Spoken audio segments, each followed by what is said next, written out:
नमस्कार, news for nation देख रहे हैं आप। मैं हूं आपके साथ रश्मि। आधार कार्ड एक ऐसा कार्ड है जिसकी जरूरत हमें रोजमर्रा की जिंदगी में पड़ती है। चाहे आप होटल में रुकने के लिए जाइए या फिर आपको बैंक अकाउंट खुलवाना हो, किसी भी चीज में रजिस्ट्रेशन करवाना हो, एग्जाम के लिए हो या फिर कोई और जरूरी काम हो, हर जगह आधार कार्ड की जो डिमांड है वो की जाती है और देश के हर एक व्यक्ति के पास ये आधार कार्ड होना ज़रूरी भी है। लेकिन अगर हम कहें कि अब इस आधार कार्ड का नया वर्जन यानी कि आधार कार्ड 2 आने वाला है, तो इससे आप क्या कहेंगे? क्योंकि अब सरकार की तरफ से कुछ ऐसा ही फैसला लिया गया है और ये आधार कार्ड का नया वर्जन अब से कुछ ही दिनों में आएगा, जिसको लेकर जो तैयारियां हैं वो सरकार की तरफ से पूरी कर ली गई है।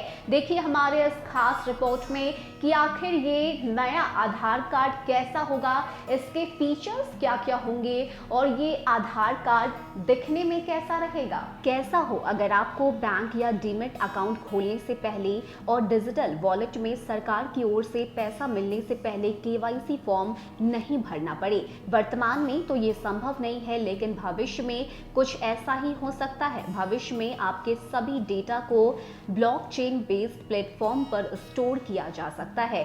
साथ ही आपको यह सुविधा भी मिल सकती है कि किसी एंटिटी की वित्तीय सेवाओं का लाभ उठाने के लिए उसके साथ किस डेटा को शेयर किया जाए, इसका चुनाव आपके हाथ में हो। देश के 3 शीर्ष संस्थानों के 14 शोधकर्ता next generation digital identity platform Aadhaar 2.0 का निर्माण कर रहे हैं। ये 3 संस्थान हैं: institute for development and research in banking technology, IIT Hyderabad और IIT भिलाई।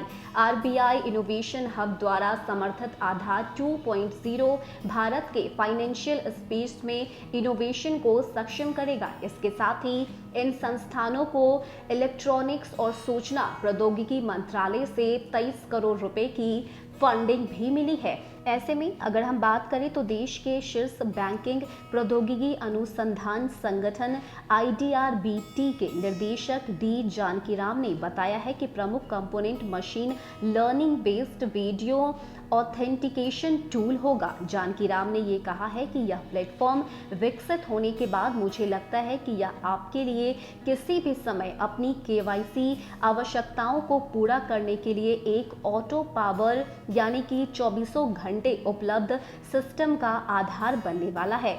आप इस प्लेटफॉर्म के साथ फोन या फिर ATM जैसे कई तरीकों से बातचीत करने में सक्षम हो सकते हैं, जहां आप अपने सभी दस्तावेज वीडियो पर देखते हैं और फिर यह सिस्टम में स्टोर हो जाता है। उन्होंने बताया है कि अगर किसी बैंक या किसी अन्य संस्था को KYC की जरूरत होगी तो वे ग्राहक की सहमति के आधार पर सिस्टम से बातचीत कर सकते हैं।